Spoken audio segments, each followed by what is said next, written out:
Ibanki ijejwe uburaro BHB yaratunganije ikiganiro ku Barundi basanzwe ari abakiriya b'iyo banki bakaba baba hanze y'igihugu kuri uyu wa mbere kw'igenekerezo rya 8/0 umwaka wa 2024 i Bujumbura. Ico kiganiro kikaba cari ico gusaba abo Barundi baba mu mahanga ko boza n'imitahe yabo mu gihugu hanyuma iyo banki nayo ikabaherekeza. Araheze imyaka gato ibiri twarihaye ihangiro ryo gukorana n'abarundi baba hanze canke bakora hanze. Rero gushika kuri isaha twabonye yuko muri banki yacu umurindi wabo banywanyi bariko baraba benshi, hanyuma turabona yuko muri iki gihe benshi bari ngaha mu karuhuko mu Burundi. Twumva ko twabatumira ko twabahamagara kugira baze tuganire, turabire hamwe ingene tusanzwe dukorana. Ku basanzwe abanywanyi hamwe no kubatara abanywanyi tubereke banki yacu ingene ikora n'ingene ishobora kubafasha no kubashikana kwihangiro bifuza. Iryo najya akaba ari ingene bashaka kurangurira imigambi yabo ngaha mu gihugu cabo cabibarutse. Rero bari abanywanyi bacu hamwe n'abandi bari ngaha batasanzwe abanywanyi ariko bifuza kuba abanywanyi bacu. Abaraho bakaba barahanahanye ivyiyumviro bongera banashikiriza n'amakenga bafise ku kuntu amafaranga yabo azobakingiwe.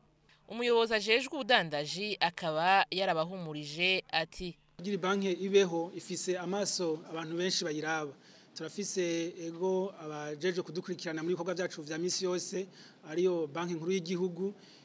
Rero turafise amategeko atugenga dukurikiza, kandi bafise amategeko menshi ku buryo ata muntu yogira ego amakenga ngo amafaranga yiwe ntakingiwe, kuko hari amategeko muri ico gisata atujejwe gose kugira amahera y'abanywanyi abeho akingiwe.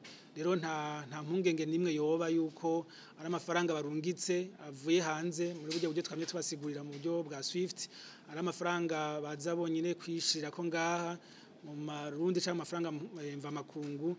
Amafaranga yabo arakingiwe hisunzwe ingingo, hisunzwe amategeko asanzwe agenga igisata c'amabanki mu Burundi.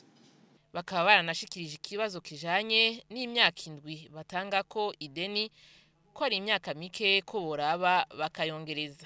Umuyobozi ajejwe ubudandaji akaba yabandanije yishura avuga ati: ico gisata c'abanywanyi baba hanze canke bakorera hanze, iyo myaka mu kwishiraho twaravye ibintu vyinshi.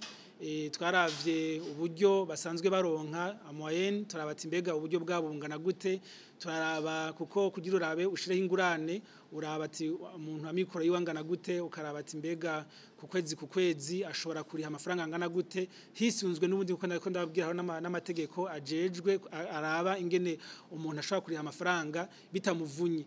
Ivyo rero turaba ati uwo muntu turavye ingene afise ubushobozi, turavye amahera aronka mu kazi akora, tukaca turaba niki gikorwa agira kore, turabona iyi myaka yo mufasha.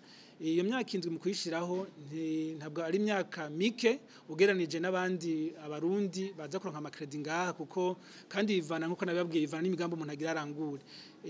Abantu basanzwe baba ngaha mu Burundi imyaka baronka ku myaka myinshi ni imyaka 10, imyaka 15, kandi murazi ko bizwi yuko bo bafise uburyo bugereranye.